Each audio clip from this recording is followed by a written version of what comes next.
पाकिस्तान का कौन सा ऐसा शख्स है जो पाकिस्तान का कर्ज उतार सकता है?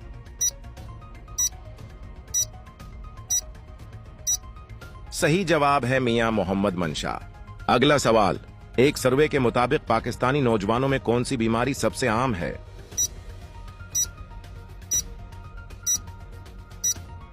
सही जवाब है डिप्रेशन की। अगला